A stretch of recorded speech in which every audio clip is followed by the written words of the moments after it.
Hi there, welcome back to How to Medicate and welcome to this short and to the point video on Botox.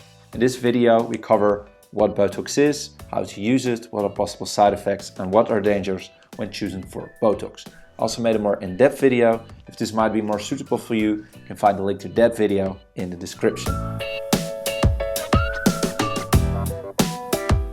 Also, if you're meeting for the first time, my name is Raoul. I'm a final year medical student and I'm making weekly medical videos to educate myself as well as you. So don't forget to subscribe for more upcoming videos.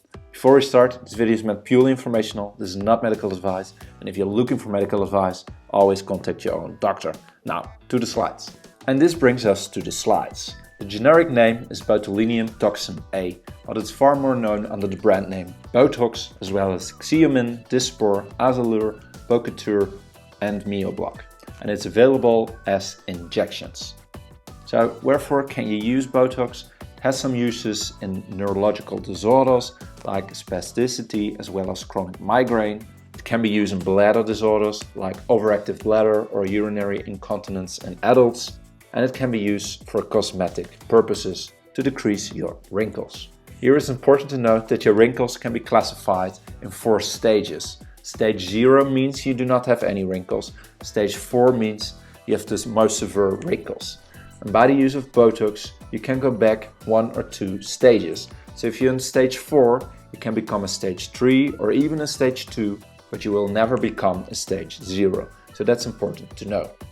Here I added some pictures of all the lines that can be improved with Botox. So you have the lines in your eyebrows, you have the lines of your forehead, you can do the crow feet, as well as some lines close to your nose, as well as to your lips. So those are the lines that can be improved by the use of Botox. Then how to use it. You always go to a doctor with a lot of experience in the use of Botox. How long does it work? After injection, the effects are visible in 1 to 2 weeks, and the maximum effect is visible within 2 to 4 weeks, depending on the indication as well as the location of the injection. And the effects will last upwards to 4 to 7 months. Regarding safety, it's not safe to drive when you experience any of these side effects. So blurred vision, dizziness, sleepiness, muscle weakness, or weakness of your whole body. If you do not experience any of these side effects, it is safe to drive while using Botox.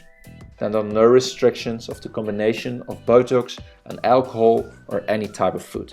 Regarding dosage, it's mostly important that you have an experienced doctor who knows what he's doing, and always let them start with the lowest possible dose, and then you can always later increase it to the optimum dosage. This is the safest way to choose your dosage. Then Botox can have many side effects depending on the location and the indication of the use of Botox. I will not name all of them, but feel free to pause the slides to check them out in more detail.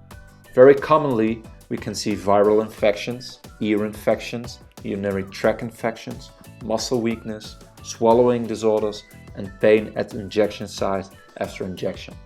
Commonly, we see respiratory tract infections, some dizziness, drowsiness, and headaches. Uncommonly, we see depressions, insomnia, even amnesia, and rarely we see an allergic reaction or glaucoma caused by Botox. Regarding pregnancy and lactation, which is breastfeeding, the effects of Botox are unknown, so it's unknown what the effects are on the child. And therefore, it's not advised to use Botox while you're pregnant or while you're breastfeeding. So this was my short and to the point video on Botox, and I hope you learned a lot. If you have any questions, you can always ask them in the comment section or check out my in-depth video in the description. Furthermore, I'm making weekly medical videos, so don't forget to subscribe, and as always, see you next week. Bye bye.